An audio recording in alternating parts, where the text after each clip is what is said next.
Mabuhay ang bansang Pilipinas at mabuhay ang lahat ng mga Pilipino, lalong lalo na yung mga nagtatrabaho po sa mga iba't ibang bansa po dito sa buong mundo. Taas no tayo kahit kanino. Yan po, nandito ko ngayon sa Quezon Avenue para yung latest update po na ginagawa po dito na footbridge. Yan po guys, yung footbridge po na ginagawa. Yung hagdanan pa lang po yung ginagawa po sa may bandang gitna po. Isa pa lang po yung nagagawa doon guys. Bali dalawa po yung gagawin nila doon at wini-welding pa nila hanggang ngayon. At kahit po dito sa kulay asul po, yan hagdanan po yan guys.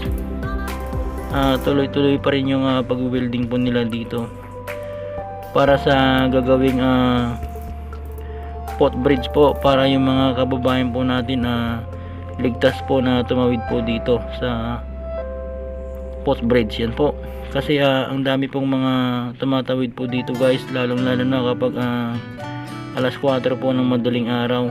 Yan po yung mga dumadaan ng mga sasakyan guys, at pagtatawid po yung mga kababayan natin na nakikipagpatintero po sila dito sa mga sasakyan.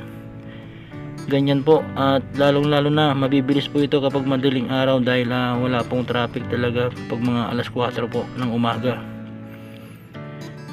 Yan guys, may mga nakalagay na dyan na bawal tumawid dito, no jaywalking, pero yung iba pong mga Pilipino dito, kababayan natin, talagang tumatawid pa rin po kahit may MMDA na nagbabawal po.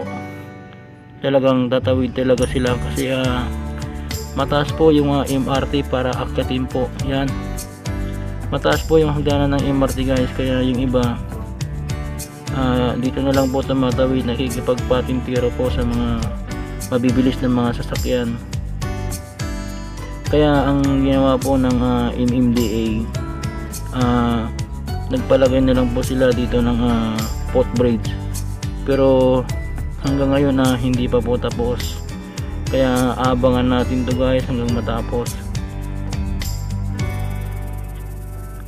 Magbibigay po ako ng update dito sa footbridge po na ginagawa dito sa Quezon Avenue, dito sa MRT station po. Yan, at sobrang ganda naman talaga ng tanawin guys dito, at kitang kita natin yung mga sasakyan ng mga dumadaan po. Yan, ito po yung northbound, papunta po ito sa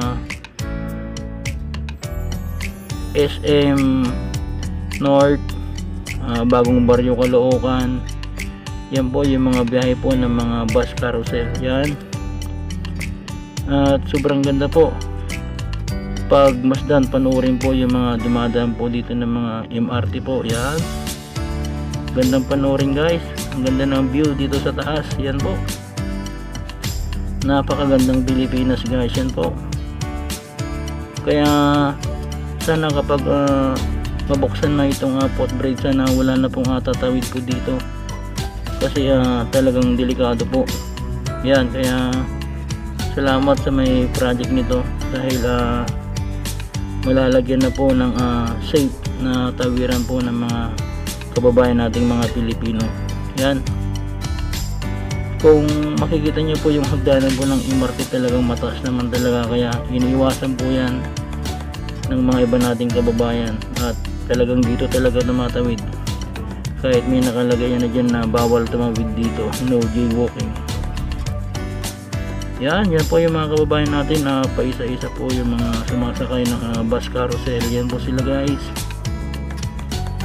gumagamit po sila ng hagdanan galing MRT dahil no choice po, talagang doon talaga dadaan sa taas ng MRT para makababa dito sa bus carousel. Pero kapag nabuksan na po itong footbridge po, malaking bagay na ito guys, dahil hindi mo na kailangan pumunta ng itaas ng MRT para bumaba dito.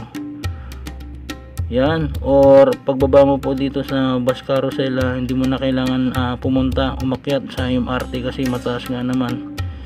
dito ko na lang po sa footbridge dadaan. Yan, kaya napakalaking bagay po ito guys kapag nabuksan na itong footbridge po dito, dahil napakarami po tumatawid po dito, kagaya po ng biyaheng Fairview, kasi minsan dito po dumadaan yung mga bus ng mga papuntang Fairview, Latex, yan po, Batasan, yan yung mga papuntang Quiapo po.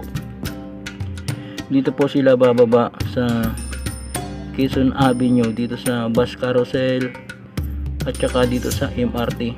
Kaya sobrang napakalaking bagay itong footbridge na ito. Yan, kaya lagi kong itong i-update po para makita nyo rin po ang footbridge kung pwede na pong dumaan dito o tumawid. Yan po, para sa mga kababayan natin na gustong pumunta po dito sa Quezon Avenue, para malaman din po nila na may footbridge po dito. Sa lahat po ng mga kababayan po natin na pumupunta po dito, yan.